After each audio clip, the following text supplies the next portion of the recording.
Hey everybody, what's happening? Brent Axe here from syracuse.com. We're live here on the Syracuse Orange Basketball Facebook page and coming off the heels of a pretty quick game at the Carrier Dome and a pretty quick Jim Boeheim press conference following a Syracuse 73-53 win over the Miami Hurricanes. So the Orange improved to 14-5 on the season overall. They are 5-1 in ACC play and in the midst of about a four-way tie for first place in the ACC. We're here live presented by our friends at Krause Health. Just a reminder that we do put this on YouTube, so if you're watching sometime in the future on YouTube, we appreciate that. It's always in my recap on syracuse.com or on the Syracuse Orange Sports page on YouTube as well. But for those of you with us live here on Facebook on Thursday night, hit that like button, hit that share button, let people know we're here chatting live, as we'll be, have been throughout the ACC season for the Orange, and will continue to be after every ACC game for Syracuse basketball. It was a pretty impressive performance from Syracuse from the three-point line for sure. Syracuse goes 14 of 30 from the three-point line. That is a performance that fell one three-pointer short of the school record. There's been four times as recently as 2017 against Georgia Tech when Syracuse hit 15 three-pointers in a game. So just 14. It should have been 15, actually, but they took one away from Elijah Hughes late in the game, and boy, did he have the hot hand. Elijah just 8 points in Syracuse's win over Pittsburgh a few days back. He has 22 points in this game, including 6 three-pointers for Elijah Hughes. Looking at some other stats for Syracuse of note tonight, Tyus Battle at the point guard position tonight. A lot of this game for Syracuse didn't really get into the scoring front. He was scoreless in the first half, but scores 10 points overall. But the big thing for Tyus tonight, he dished out 9 assists for Syracuse, grabbed 5 rebounds as well. So those are your two guys, along with Buddy Boeheim, who was another great performance from the three-point line. He goes 3 of 6 there in double figures for the Orange. Kind of a scattering of scoring after that. O'Shea Brissett with 7 points. Pascal Chukwu with 6 points, 4 rebounds, but 5 block shots in this game. He was terrific there. Frank Howard had 3 three-pointers, had 9 points on the night. Didn't dish too many assists out there tonight at 27 minutes at point guard because Tyus Battle just had the hot hand there. It's funny. Once upon a time on the radio, I asked Jim Boeheim. Now, to be fair, this was 2 years ago, but I asked Jim Boeheim, if you really needed him to at some point, could Tyus Battle play a little point guard for you? And Jim basically laughed at me and said, I thought you knew more about basketball than that. And that was kind of breaking my chops, asking if I was – this is at the time when Tyler Lydon was on the team. You're going to ask me if Tyler Lydon is going to play point guard. So I asked, just wanted to know, didn't really come back to it. Here we come full circle 2 years later. Not only was Tyus playing the point earlier this season when Frank Howard was injured, but here's Tyus at the point for a lot of this game and even some of the last game as well, when Frank Howard is healthy and in the game. So, go figure on that. So that was the big thing for Syracuse. They really got going from the three-point line. Syracuse was at a big disadvantage early on. They did not start out shooting the ball well, really started to get hot towards the end of the first half, certainly in the second half. One thing Miami did really well tonight was rebound the basketball, 39-27 in the rebounding edge for the Canes, 15 offensive rebounds, but they just couldn't keep pace scoring. They couldn't keep pace, certainly from the three-point line, with Syracuse just white hot there. So you will take it. It's interesting. Coming into this game, Syracuse had been 45% from three-point range in its last 2 games. So now you figure in tonight just to look at that stat. So they went 50% shooting the ball overall, 14 of 30, which is 47% from three-point range. So Syracuse going to be right around that 46% mark for the last 3 games. Syracuse, not only impressive shooting the ball, the 26 made shots that the Orange had in this game, shooting 50% overall, 22 of those buckets were assisted. So the ball was moving tonight. Miami was playing his own defense, and Syracuse just said, if you're going to keep giving us those three-pointers, Elijah Hughes notably, Buddy with a few, Frank Howard, as we mentioned, it's the old adage, guys. You take what the defense gives you. And in this case, Syracuse was given the three-point line, and they took advantage of it. It's really, ironic that, Buddy Boeheim, in the last 2 games, he comes off the bench and he breaks his zone defense.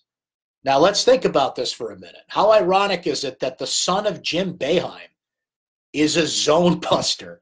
I think that's hilarious. I just think that's how the game has evolved. So many other teams are running the zone defense. But, Jim Larrañaga, who, if you look quickly at the screen, when Jim Larrañaga's on it, he's kind of Jim Boeheim's doppelganger, so it's always weird to see those two coaching on the same sideline. But he tried to run the zone, couldn't get it going. Miami's got, a couple of great players. They're just not very deep. They've had some injuries. They've had some ineligible players that couldn't get in. Chris Likes came in, averaging 18 points per game. He only had 8 points in this game.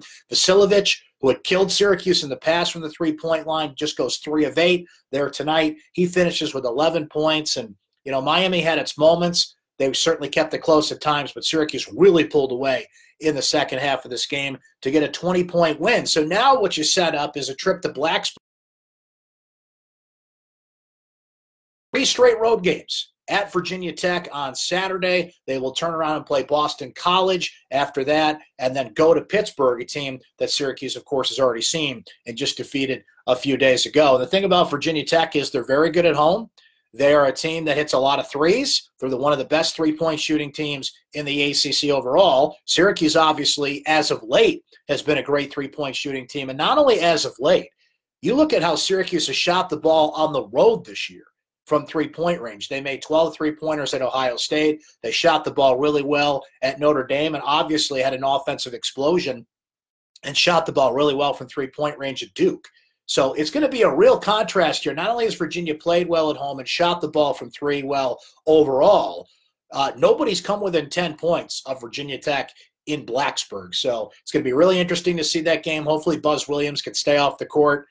That just drives me crazy when he does that. And, we'll see what kind of game we get. Jim Boeheim has said at times when Syracuse has shot poorly from the three-point range, and all you got to do is go back to that Georgia Tech game when they were 7 of 33 from three-point range. So who are these guys making all these three-pointers? But he says they've been getting the same shots. He mentioned it at the press conference tonight, that these are the same shots they got against Oregon in Madison Square Garden earlier this season. And, sometimes the shots are falling, sometimes they're not. Certainly the past few games they have been for the Orange. So this was important to get to 5-1 in ACC play, because you got to pile up as many ACC wins as you can early on. And sometimes it's not how many wins you get, it's who you beat. Syracuse, got to win over a team tonight that's not a quality ACC win, frankly. Miami falls to 9-9 on the season. They're not 1-5 in ACC play. They're kind of straddling that quad 2, quad 3 line. So it's kind of unfortunate, because every win should count in the ACC. And for, a certain description they do. But I don't think this is really going to boost Syracuse's NCAA tournament resume. But it's important that they get as many ACC wins as they can, because you want to be in double digits there. The back end of the ACC schedule is very tough for Syracuse. So just keep piling up those ACC wins, because inevitably you're going to hit another rut. You're going to go on the road for 3 straight games. This is a tough league. And, we're about ready to cross over into February, when you really make your NCAA resume stand out in league play. And Syracuse has a lot of quad 1 games left on its schedule. This was not one of them tonight. So you'll take it. You certainly don't want to slip on a banana peel. It was a take care of business game. Syracuse kind of slipped on the rebounding department. And I'll tell you what, the other thing, and I know it's a Thursday night, it's not a very exciting game, it's not a sexy opponent, and Syracuse certainly gave the crowd a lot to get into late in the game, but boy, these Syracuse crowds can be pretty apathetic. When you've got 19, 20, 21,000 people there, that should be used as a weapon at all times. And I'm not saying you got to be screaming your head off wearing an orange wig for 40 minutes, but Syracuse fans are in such a hurry to sit down after that first basket's made in the first half and the second half and just kind of take in the game, catch up with your neighbors. It's like, come on, get into the game. Let's hear you. Let's make the Carrier Dome a intimidating atmosphere throughout the game, not just in pockets. Syracuse is a very reactive crowd. They're not a very proactive crowd. I'm picking nits here, certainly, given the game that Syracuse had. But, it always amazes me when you only have 19,000 people in a building, and it feels like there's only 9,000 people there. So, hey, Thursday night, Miami, not the best game in the world, not the sexiest opponent in the world. Everybody's saving their money for that Duke game. I think that's already sold 35,000 tickets, so you're not going to get into that game anyway if you haven't bought tickets to it. But, beggars can't be choosers, as they say. Syracuse gets a big win, but, that crowd, I think, could be a lot better at times, and that's a complaint I have made often through the years, and I'll just kind of get it off my chest for tonight. Maria agrees with me, by the way. I'll start reading some of your comments here. Loyal fans, but they're not loud. Dave saying put the students courtside. Dave, students don't have the cash that some of those courtside seats have. Some of those high rollers that get to sit there. Maybe some of their parents do. Maybe we can do that. But, yeah, the students are behind the basket, and they do what they can. I'll give the students credit. They're into it. They're cheering. They're loud. But, Syracuse crowds, they just kind of show up. I mean, it's a basketball game, people. Get into it. Cheer. But, I say that often, right? And at times, the Syracuse crowd will get into it. But they're very reactive, not a proactive crowd at all. Michael Antonio saying, what do you think, Axe? Does Cuse really have a good shot at the tournament now? They're on pace to. They're certainly, you're halfway home in terms of how many ACC wins you want to feel good about. You want to be in double-digit wins. Their resume looks great. They've got the best win you could possibly have on the resume, a road win at Duke. So now you got to, as I brought up a moment ago, a lot of quad one games coming down the pike for Syracuse. Virginia is a quad one game. North Carolina is a quad one game. Louisville is a quad one game, right? So you got to pile up the quad one wins. You can't just lean on your Duke win as the only one, because some of your ACC wins are not going to look that impressive in terms of the NCAA tournament committee. Notre Dame has slipped a little bit. I don't think Pittsburgh is going to be a very impressive ACC win. This is not going to stand out as an impressive ACC win tonight. So you got to put a little more meat on the bones. But they're certainly on track to being a tournament team at this point. And they keep shooting the ball like this. This is a team this is a trend now. And they've gone from one extreme to the other. It was just Georgia Tech a couple weeks ago when they were 7 of 33 from three-point range. The last three games, they're right around 46% from three-point range. And Buddy Boeheim coming in. Josh noted it here. A few of you mentioned it in the comments here. Buddy Boeheim, this is what you want from Buddy. Just come in the game, hit, three, dare I say three-pointers? Am I getting greedy? I was going to say 2 or 3, but, he's been shooting well the last few games. So get a few three-pointers, maybe 4 if you're feeling it.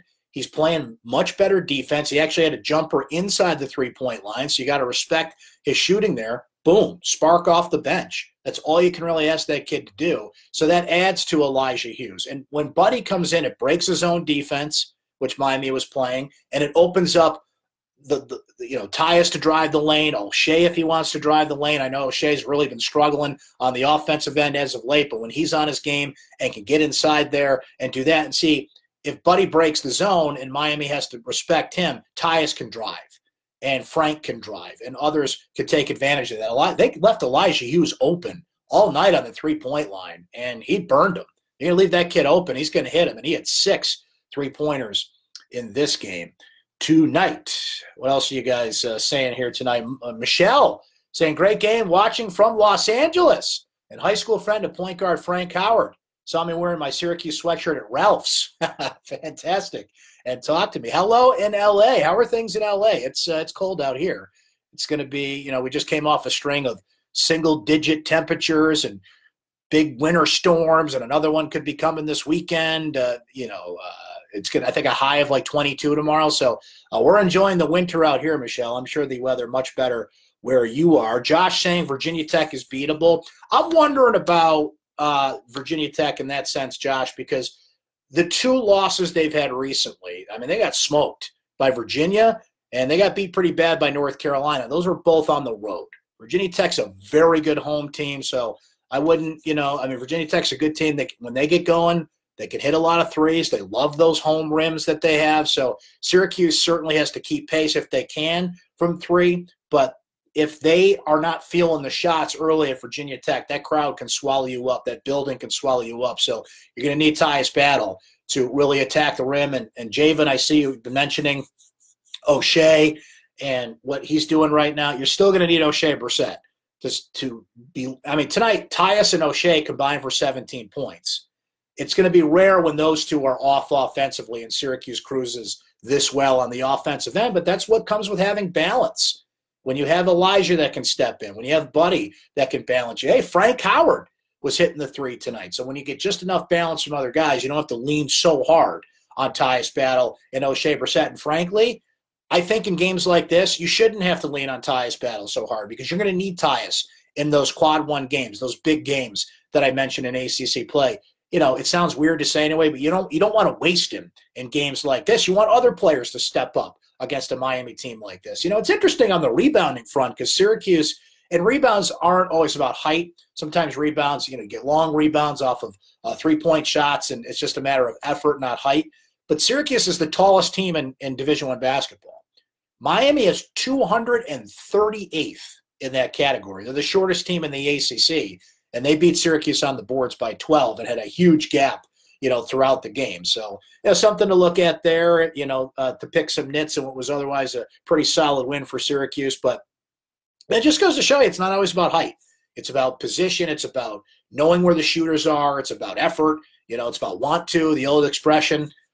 Some of the best rebounders just wanted it more than you. I mean, Dennis Rodman was certainly a big guy, but he just wanted those rebounds more than you. It's what made him one of the best rebounders of all time. Derek Coleman, one of the best rebounders I've seen at Syracuse, had that combination of size and, get out of my way or you're going to be eating an elbow if you don't get out of my way for this rebound here. So we'll see how Syracuse does in that front. They're going to have to rebound the ball against Virginia Tech because possessions are very important against Virginia Tech because the more you give them the ball, the more they're going to shoot threes, the more they're going to try and wear you down. So it's going to be a really interesting game. Something's got to give there. Virginia Tech hasn't lost at home. They shoot the ball well from three. Syracuse is shooting well from three. Can their zone defense continue to improve and be the first team to knock off Virginia Tech at home? Syracuse is one of a few teams left in the country that have a undefeated road record in true road games, which is kind of weird to say given the criticism they get from certain national analysts on that. Hello, Doug Gottlieb. Hello, Dick Vitale. But, so far for Syracuse, they've been impressive on the road. So we'll see if that continues at Virginia Tech on Saturday. That is also an 8 o'clock tip time Saturday night as well. Tom saying Brissett will be back next year. I think we're heading that way. All the mock drafts I've seen, all the NBA analysis I've seen, I have an NBA scout that I keep in regular touch with. I haven't talked to him for a while, but last time we chatted, he said O'Shea's got a lot of work to do because he's not finishing at the rim. If you're going to play in the NBA, you've got to have a certain skill that, you're one of the best at in college basketball. What is that with O'Shea? He can't shoot the three consistently. He's not finishing at the rim. He's not, he had some great blocks in this game and last game, but he's not like a noted defender at this point. He's got a lot of work to do. He's got an NBA body. He's got an NBA game that he can develop, but I don't think we're going to see him in the NBA draft at this point, but there's a lot of time to go here. I look at, a few years ago, we weren't talking about Malachi Richardson going in the NBA draft. He ends up being a first-round pick. So, you got to keep an eye on that and see how it goes. Let's see. Brian saying excellent road win. Hopefully Brissett plays better on Saturday. A lot of you guys saying that about Brissett, that he's got to get going inside. And, he certainly does. And there's no question about it. He's getting opportunities by the bat here. I'll look at it while we're yakking about it here. So O'Shea tonight was 2 of 8, 0 of 2 from three-point range. And usually when O'Shea's not scoring, there's something else about his game that is, he'll have 8 or 9 rebounds or something else will stand out. Tonight just 3 rebounds, had a couple assists, 1 block shot in this game, played 26 minutes. So Marek came in for him a while. They mixed him out. Haven't even mentioned Marek Dolezaj tonight. He had 5 points, 5 assists. We're just kind of, I'm kind of taking him for granted at this point. Magic Marek, as they call him, right? The Magic Johnson of this team, the way he's passing the ball. So he did it again, a couple of great feeds, and Syracuse needed a spark when he came in at one point for O'Shea and just boom, boom, boom, was sending the ball inside, and he hit a 3 as well. There's a guy who's shooting the ball a lot better as well as of late. I hope you guys can check it out. My colleague, Donna DeToda here at syracuse.com, had a great piece about how Marek Dolezaj is really working on his shot at this point, and it's certainly an improved offensive performance for him. But notably, in the last few games, it's certainly been how he's been passing the ball. So I'll tell you what, guys, what do you say we shut it off for now? Please read my recap tomorrow on syracuse.com. All the great coverage from Donna and Mike and Chris Carlson and Dennis Nett taking the terrific photos. We'll be right back here Saturday night. Quick turnaround after the Orange go to Virginia Tech. So hang with us here on Saturday night. Saturday night's all right for fighting, and it's all right for talking basketball. So come on back after the Orange take on Virginia Tech. Thanks to our friends at Krause Health for sponsoring our live chat. Don't forget, we do put this up on YouTube, so you can watch it on your time whenever you want. If this is a live chat you can't be in or any live chats you can't be in, they all go up on YouTube in my recap and on the Syracuse Orange Sports page as well on YouTube. You guys have a great rest of your night, and we'll be right back here Saturday night doing it live after the Orange take on Virginia Tech.